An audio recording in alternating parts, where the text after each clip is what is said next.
What's up, everybody? You are hearing that sound because we have our very first emergency podcast, breaking news podcast, whatever you want to call it.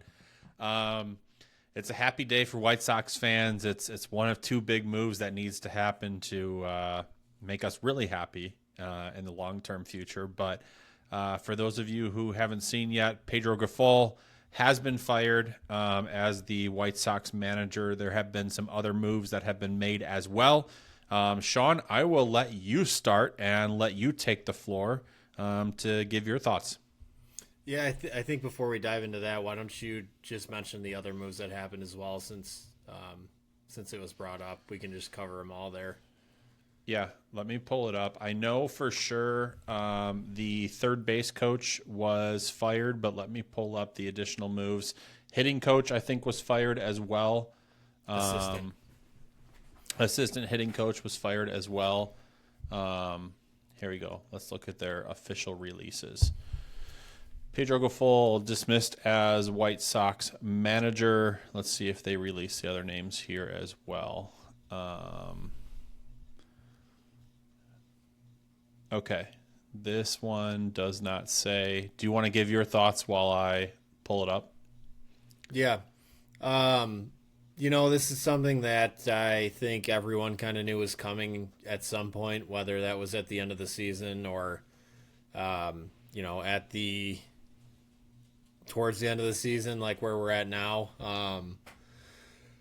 There was mentions that PEDRO GRIFOL, Chris Getz, the White Sox GM, and White Sox chairman Jerry Reinsdorf, public enemy number one, had a meeting a few weeks ago, kind of to look at the future of the club and look at Grifol's tenure. And he obviously survived that meeting that happened before the Oakland series. And once I caught wind of that meeting, especially given that the fact that the White Sox were at the time losers of 21 games in a row, I kind of figured that the White Sox needed to probably sweep or win 2 of 3 in Oakland for GRIFOL to keep his job. Just looking at it from an optics standpoint, the White Sox were off yesterday on Thursday before they came back home and had a series starting with the Cubs tonight. This is Friday when we're recording this. So from an optics standpoint, I kind of figured if they were going to do it, now was the time that made sense just because of the break that they have. I kind of assumed it was just going to be GRIFOL that was going to go, and Charlie Montoyo was going to fill in. He's a guy that he's a former bench coach of the White Sox. He was also let go. He has managerial experience. I thought that made perfect sense for him to just slide in there and to take that job for the rest of the season. Obviously, the season's over. It means nothing. And truthfully, while firing PEDRO GRIFOL is a good thing, it was the right move. It's really hard for me to be all jumping up and down and excited about, the future of the White Sox when the biggest problem's still around in the organization, and that's Jerry Reinsdorf. We've been through this carousel of managers plenty of times, especially in recent years, and I don't know how many times you can blame other people and you can point fingers before you eventually have to cut the head off of the dragon to really end the problem there. But I mean, initial reaction for me was I just went on this nice little rant in our last podcast that really doesn't make sense anymore about kind of this situation and about Jerry. But I think the not to just be like, oh, this isn't a good thing. Like it is, it really is. It just, I don't know. To me personally, I don't think it's like the end all be all and like everything's going to be great now. Like they obviously still have to hire a manager. We've clearly showed that we've struggled with that lately. And hopefully they're able to get that right. But, one thing I am excited about is the vibes and maybe the toxicity of how bad this season's gone with PEDRO at the helm is gone now.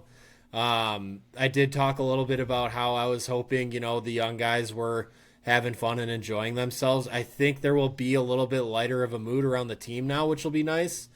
There already is. Yeah, and I think that's great when you look at who the White Sox have up now in terms of guys that are playing for their future and trying to be a part of this thing moving forward. And also, another thing that I was surprised about too was who they brought in to be the interim manager. And I guess before we get into that, Kevin, we can get your general thoughts on what's going on too, because that's a whole nother talking point in itself too. Yeah, I saw something interesting today. I saw the pictures of the players arriving at Guaranteed Rate Field today for the Were they smiling? Series. Oh my God, their smiles could not have been bigger, dude. First it was time in actually, months, I'm sure. Man, it honestly, they were so big it really stuck out to me, and I was like, that tells you how bad the clubhouse really was. But yeah, listen, this was a move that was expected. We just didn't know when it was going to happen. Pedro GRIFOL, he lost 101 more games than he won over his time with the White Sox, which, regardless of the roster, that's just really poor performance. I did hear something interesting. I think I was listening to 670 The Score earlier, where they mentioned that Charlie Montoyo had no interest in the interim management job, and maybe that's why he was also let go and didn't take or get offered the job. Can't really blame him. He's got managerial experience.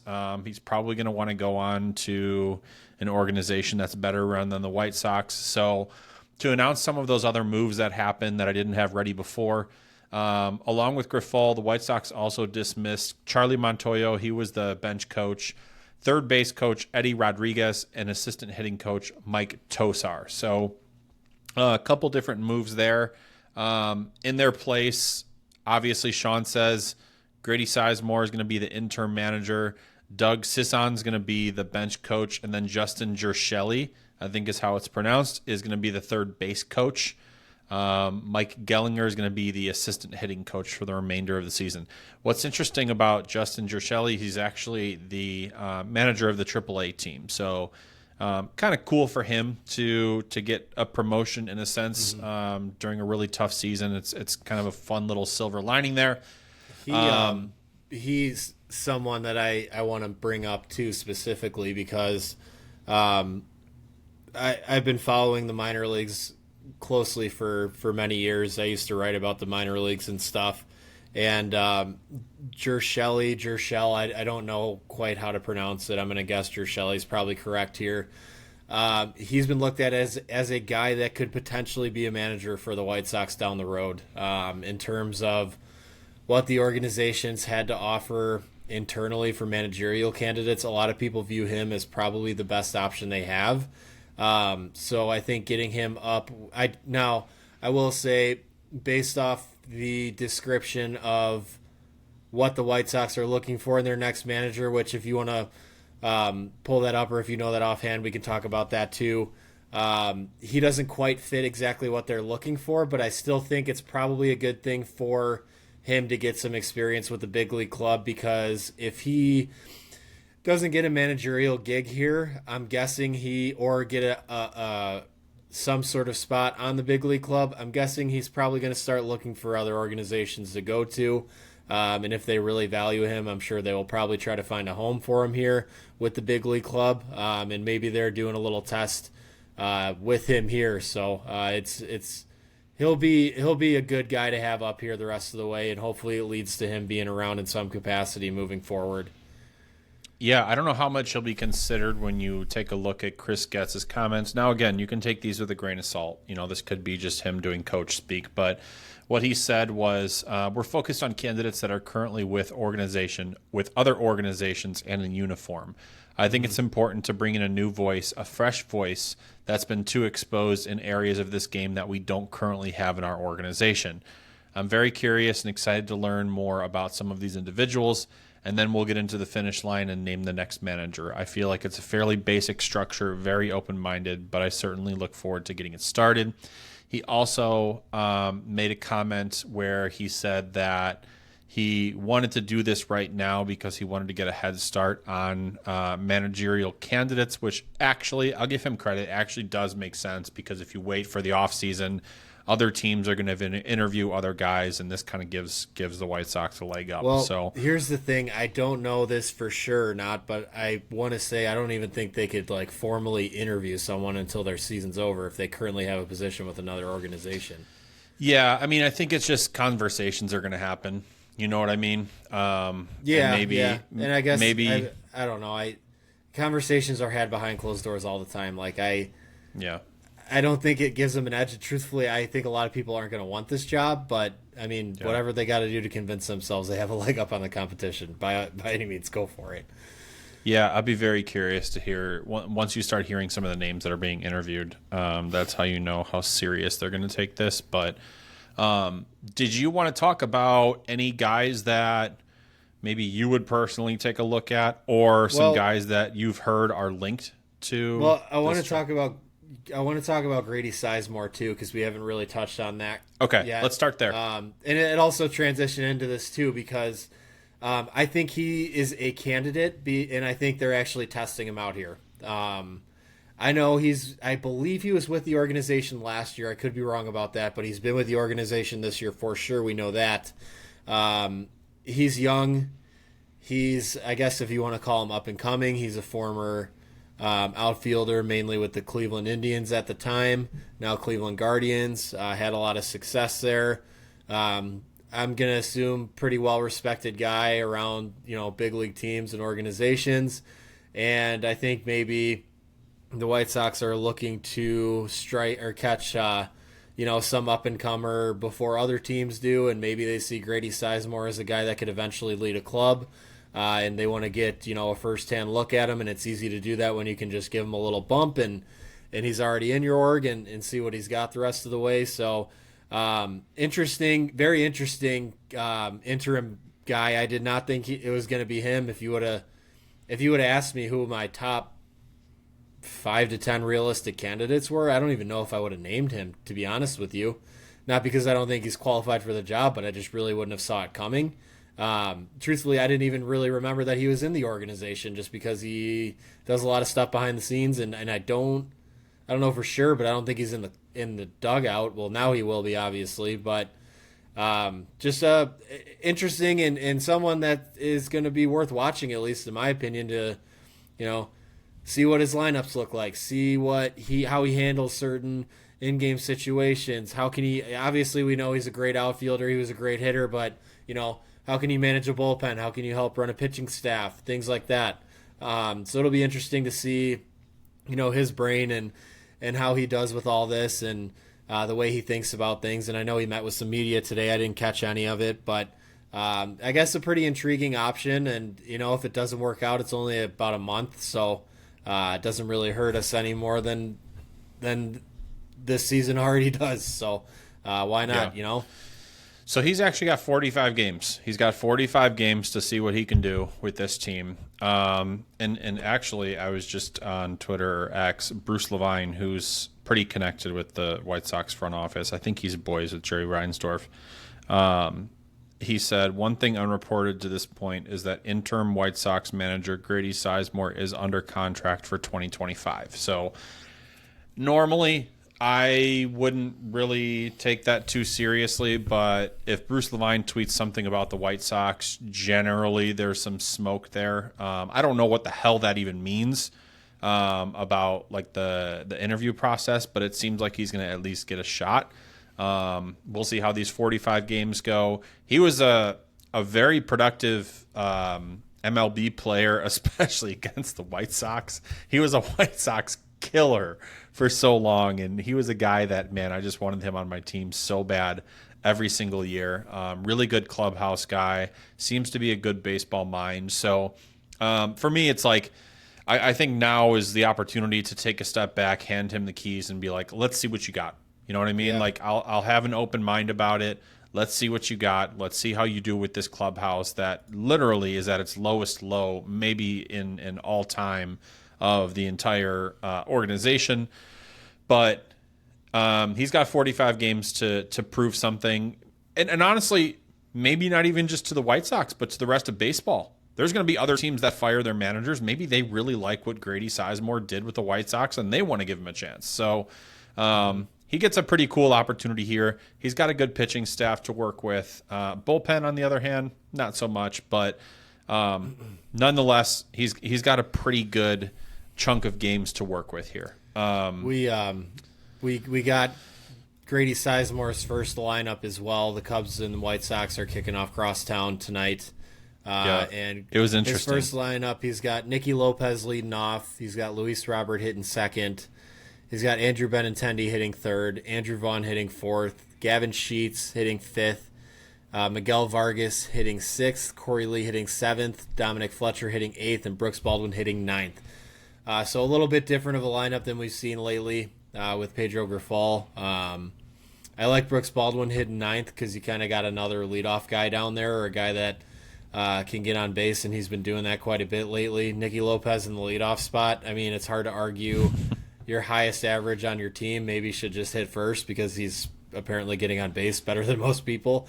Moving Miguel Vargas around, try to figure out something that works for him. Maybe get him a little bit of protection in the lineup, even though, being sandwiched between Corey Lee and Gavin Sheets isn't going to do much for him in terms of getting different things to hit. But doesn't hurt to try things different. I know they've been kind of putting him in lead off and hasn't worked out super well so far. But, hey, something a little bit different. We'll see how it works. I mean, yeah, you've got Benintendi at 3 too. He's been hitting well, that's an interesting move. I mean, if anyone deserves to be hitting third right now, it's him. I think he turned the clock back about 7 years. So, yeah, interesting lineup for him. And he's got Garrett Crochet in his first game, so he might get a win. It's only been one series for Benny. Let's pump the brakes on him, turning the clock back. But I'll be very curious to see what this all looks like. And that's another thing to think about too is how he constructs these lineups and how he handles the bullpen. That's just we could pitch in this bullpen. It's that bad. All right. I do have a fun little exercise for us here too. Now with us doing this emergency podcast for Pedro Grifol being fired, I did dig up his introductory press conference, and I wanted to go through some of the quotes when he first was hired. Yeah, I know one of them. Now, keep in mind, this guy has an 89 and 190 record with the White Sox. So, some of the things that Pedro Grifol said in his press conference when he was hired. Let's see here. He expects an extremely talented club on both sides of the ball. He said, "We will communicate. We will be fundamentally sound. We will play with passion and pride for this uniform. This means something. We will respect the game, our fans, and earn their trust. We will control the strike zone on both sides of the ball. We will work hard and play winning baseball every night, and definitely will hold each other accountable." Now, if there's one thing Pedro Grifol did do, he loved throwing his players under the bus, so one could argue that he did hold them accountable. Some other things he said: "All I've ever wanted to do is manage a baseball team. I don't know if you'll ever get that opportunity to do it again, but at least you got your opportunity, I guess. If I'm the smartest guy in the room, we've got a problem. You were not the smartest guy in the room, and we still had a problem." And let's see if I'm missing anything else here from him. A lot of this is Rick Hahn quotes, too, which is a little irrelevant now.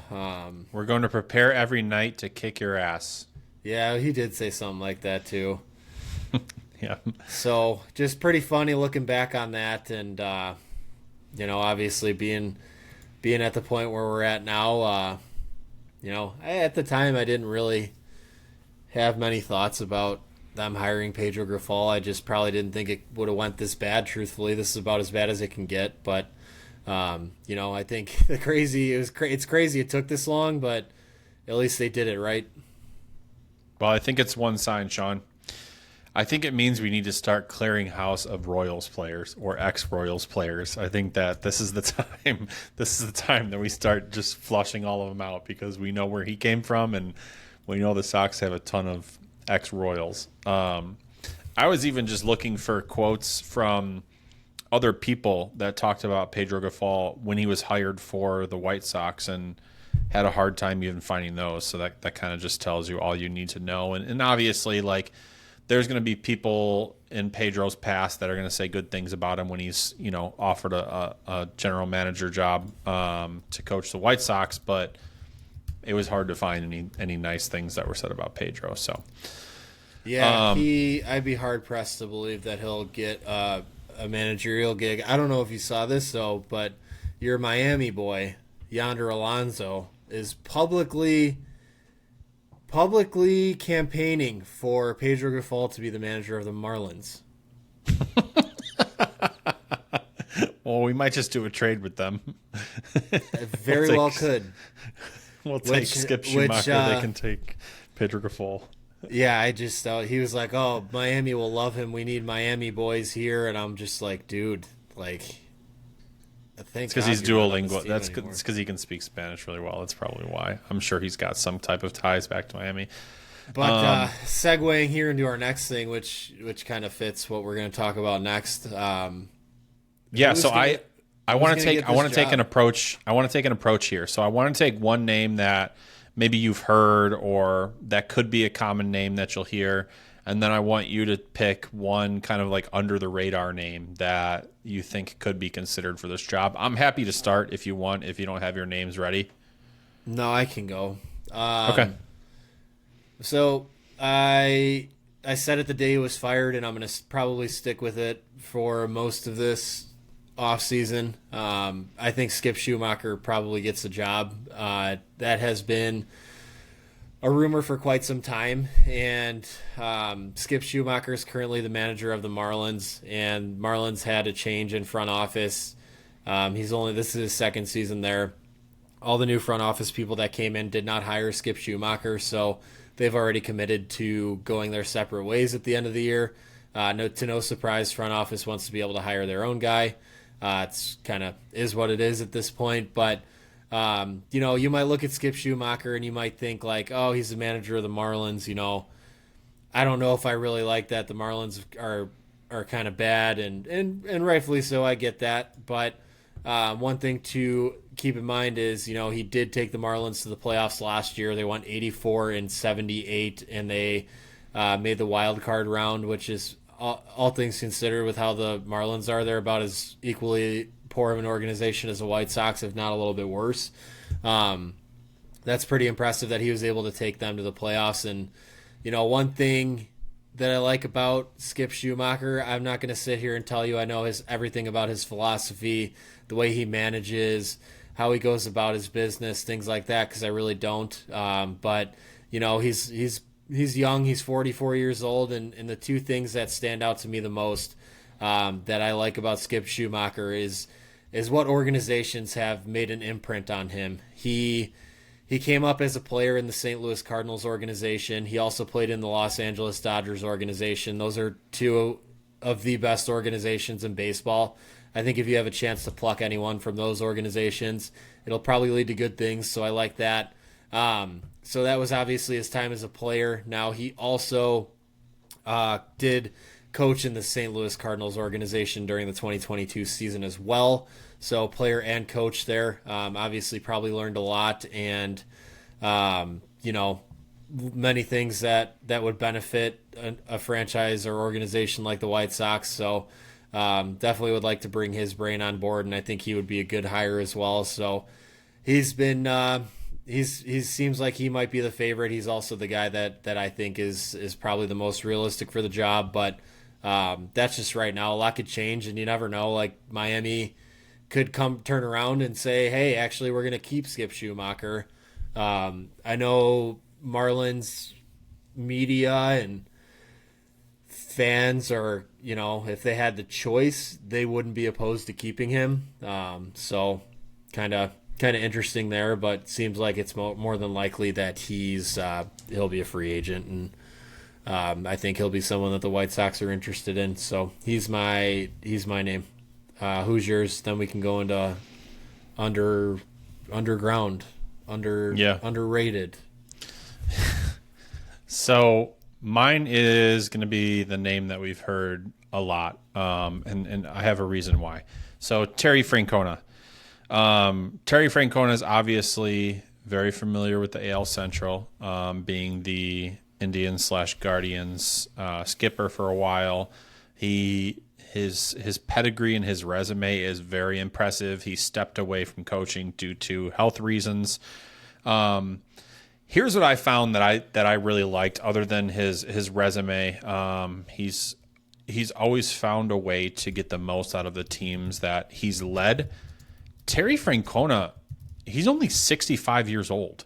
I thought he was a lot older than that. So he's still got plenty of good years left in terms of coaching. Now, I don't know how long he would step back into it for, but could be a really impressive hire for the White Sox. Now, I don't know the likelihood that he wants to come and coach the White Sox, but if you're looking to get really just kind of like I guess you could call it a home run hire, I think Terry Francona would be a no-brainer for them. Do you want me to do my kind of like under the radar move first, or do you want to give yours? I can segue into mine. Okay. The thing about Terry Francona, I think he would be probably the best guy the White Sox could hire. I just don't think he'll want it, honestly. Yeah. I think that's the big caveat. Yeah, he stepped away from Cleveland due to health issues, and I think his health issues would only get worse and worse. Managing the White Sox and working with Jerry Reinsdorf. So, not that that's funny, but like, yeah, no, it would probably not help. Yeah, I just think that like he could even go to the Marlins, and that would be a better fit for him, just because like they could maybe spend some money and not have an owner who's going to handcuff them the whole time. But yeah, if they were able to pull that off, I'd be all for it. I think that's probably the best possible guy they could hire, assuming nothing crazy or is out there. But anyways, my I guess lesser known candidate, or maybe he's not, I don't know. I got Chris Fetter from the Detroit Tigers organization. He's a pitching coach for the Tigers. Previously was the pitching coach with the Michigan Wolverines, and he is 38 years old. He's done some good stuff with the Tigers. He's been there since 2020, and he is a guy that is going to get a managerial opportunity soon. In 2022, he had a chance to return to Michigan to be their head coach. He turned it down to remain in the MLB. I think he obviously did that with the thought that he could just, hey, I'm already here. I'm doing some good things. I'll work my way up and get a manager gig in the MLB instead of going back to college. Obviously, NIL and things like that also probably factored into that decision because it's a little bit different now than it was when he was in college before. But he's 38 years old. He's from Carmel, Indiana, so you can argue he's a local guy. Been in the Tigers organization since 2020, like I said. So kind of looking at some of their pitching staffs here. Tigers team ERA this year is 3.98. Obviously, Tariq Skubal is one of the best pitchers in baseball, so he's been a part of that development, which is a good thing. Let's see where they were at last year. I might really be hurting myself by looking up these stats, but it's okay. 4.24 ERA last year. 2022. The suspense is killing me. 2022. 4.04. 2021. 4.32. Yeah. And 2020.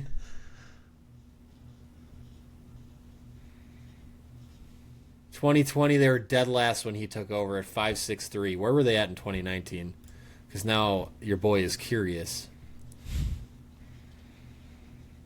I would assume close. Oh, okay. 5.24 in 2019. So he's done some work with them. Yeah. We're gonna look at 2018 because we like data here on this podcast. 4.58. So he's turned things around a little bit there with the pitching staff. Obviously, that wouldn't be his job entirely coming to Chicago. The White Sox have put a lot of emphasis on kind of the development of what they offer in terms of not the development, in terms of what they offer as an organization for pitching development. That has been like a big priority for them since Getz took over. So, kind of looking at that too. Feder would be a guy that kind of fits that bill and maybe would be someone that they're looking for. And I also he's an unknown. He could be great, he could be bad.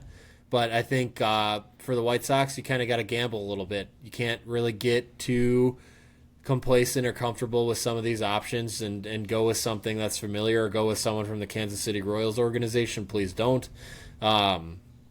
So I think he could be a good option, and maybe realistic, maybe not, but just a name that I'd like to see them at least try. And who knows with them too, because AJ Hinch, things aren't looking good in Detroit. Feder could be a guy that steps in and takes over in Detroit too, and maybe he already knows that might be happening. I don't know. In the works, yeah. Just kind of weird that he turned down the Michigan job and just to stay as a pitching coach, but he obviously has his sights set on something. So, yeah, he's the name I had too. So I'll pick a different name. And I'm picking this name because the White Sox love their in-house guys. This guy really seemed to take his minor league team clubhouse and bring everybody together. This team started out with a really hot start, ended the season not too well. They lost some talent just to guys getting called up. But one name I think will get interviewed, I don't know if he could win the job, is Sergio Santos. Sergio Santos, the clubhouse absolutely loved him in Birmingham. He did a really nice job with that team. Now, this season for him was kind of like the season of two tales. The first half of the season, they were at like 20-7. Second half of the season, I think there was like an 11-19 stretch. So, definitely reality kind of struck him a little bit, but I know for a fact the Birmingham clubhouse loves him. Those players love him. I know the front office loves him. I know Chris Getz has a good relationship with him. But here's the breaking point. Do you love him? I mean, I don't know. I won't know until he gets a chance. So I think he'll be brought in for an interview. I think he would have to really just blow their doors off to actually win the job, but I think he's going to be somebody that they consider. I'm going to give you another name. This name I actually don't think you see coming, Sean. Jim Thorpe. No. No. Other side of town, David Ross. When David Ross was fired from the Cubs, there was never really a good reason as to why, other than the fact that they just wanted to pay another manager more money, who had success in Milwaukee. He had the clubhouse around his finger. They loved having him as a manager. That's the issue we have right now, is our players hated the manager that we had in the clubhouse. I think David Ross could come back on kind of like a vengeance tour, and become a really good. There was some bad blood, I think, when that situation went down. Yeah, and I think that's part of it too. I think he learned a lot from his first stint as a manager of the Cubs, and I think he could be a guy that could be considered. I think he's a guy that definitely should be considered, and I think he could be a really good fit, considering we have a lot of young guys now. A lot of young guys are going to get called up. I don't know how talented he is with like the developmental aspect of things, but worst case, if he's not, then you just hire the right coaches around him. So David Ross is a name that honestly I kind of want them to take a look at, because I honestly think wherever he ends up next, he actually could be a pretty successful manager. Yeah, that's an interesting name that I haven't really thought of at all, to be honest with you. I'm sure he'd be willing to take another job. His really kind of got started and fizzled out pretty quickly. It's just really going to come down to who actually wants to take the White Sox job. That's going to be a big one, and I think you're right. There probably would be a little bit of a revenge tour there with him, but man, I don't know. That'd be so weird seeing him as a manager of the White Sox. But I'd maybe be for it. I don't really have anything against David Ross. I mean, he is a former Gator, so if we want to be great, we got to start by putting some more of those guys in the dugout, you know. But yeah, that's an interesting name. I think one other interesting name that we can talk about that has been out there quite a bit, that's probably not a surprise to anyone that's been following the White Sox, is AJ Pierzynski. Yeah. You think this is legit? You think he's a candidate? You think there's a good shot that he maybe gets this thing? Or do you now? He's been talking a lot of crap in the media about the White Sox. Do you think that's hurting him? Like, what do you think's going on with this situation? Or I shouldn't necessarily say AJ's talking crap, because it's not always just him. He's bringing on a lot of guys in, and he's just letting them rip. Yeah, I saw he let White Sox Dave on his show and let White Sox Dave just go at it. But I think AJ will be interviewed as like a common courtesy. I don't think he'll get the job. I don't think he'll be like legitimately considered for the job, because I personally would be shocked if they hire somebody that doesn't have previous coaching experience. Mm-hmm. And if AJ had previous coaching experience, I think we're having a different conversation. Well, he's probably like coached a beer league team. Him and Bobby Jenks. Yeah. But I think that's really what eliminates AJ Pierzynski from like truly being considered for this job, which I don't know, kind of sucks. Like the kid in me says like that sucks, but then on the other side of the spectrum, I'm like, okay, we've been bad for how long? How many more risks do we want to take at this point? Yeah, I think they'll interview him too, and I think, it's no secret AJ wants to manage. He's said as much publicly, and I think the White Sox can give him an opportunity to get interview experience for a managerial position. I think it could be a good thing if they hire him, just because he's got that like no bullshit kind of gritty toughness mentality to him, which I think the organization needs more guys like that. Like, I would love to have a manager that shits his pants, or that makes Jerry Reinsdorf shit his pants every time he walks in his office, Like, I think we need something like this, or some guy like this around the team. But the whole no experience thing's a little tough. I think AJ could probably build a good culture. I think he could relate to players. I think that wouldn't be much of an issue for him, but it would be a matter of, what he could do outside of that. But people always say, like, catchers make the best managers because they just know so much about the game and stuff like that. So, I'd be open to them at least kicking the tires on it and entertaining it. And if he happens to blow them away, like, cool. Like, good for you. Go get it done. But I think they'll maybe at least just start getting him some experience of getting an interview for what he wants to do eventually, and kind of go from there. I've got the perfect scenario. David Ross, manager, AJ Pierzynski, bench coach. Because you talk about lighting a fire under the players' asses, letting Jerry Reinsdorf have it, and on top of it, the best part of this whole situation, and you've got two catchers there, the best part of this whole situation is if it doesn't work out with David Ross, you've got your manager in waiting with AJ Pierzynski. Yeah, I just wonder if that would be enough to get him off the podcast. I think he really likes what he's doing right now. Well, he can have podcasts every day. He can talk to the media whenever he wants. But yeah, we'll see. I think that would be, if I could pick like a manager and bench coach, I think that would be like my dream, is like maybe like and obviously Terry Francona I'd be cool with too, but like a David Ross, AJ Pierzynski duo, man, that would be nasty. I hope they bring Tony La Russa back. Well, he's already with the organization. Put him in the dugout again. Who cares? He just doesn't show face. But all right, guys. Well, that's a wrap. White Sox will have a new manager at some point. We don't know when. I'm guessing will probably happen. It's going into the off season. Chris not long into the off season. I think they'll probably move pretty quickly, but we will update you guys as we hear names being floated. Thank you for tuning in to the Unexpected podcast today. We will be back next week with another episode. Have a good weekend, everybody.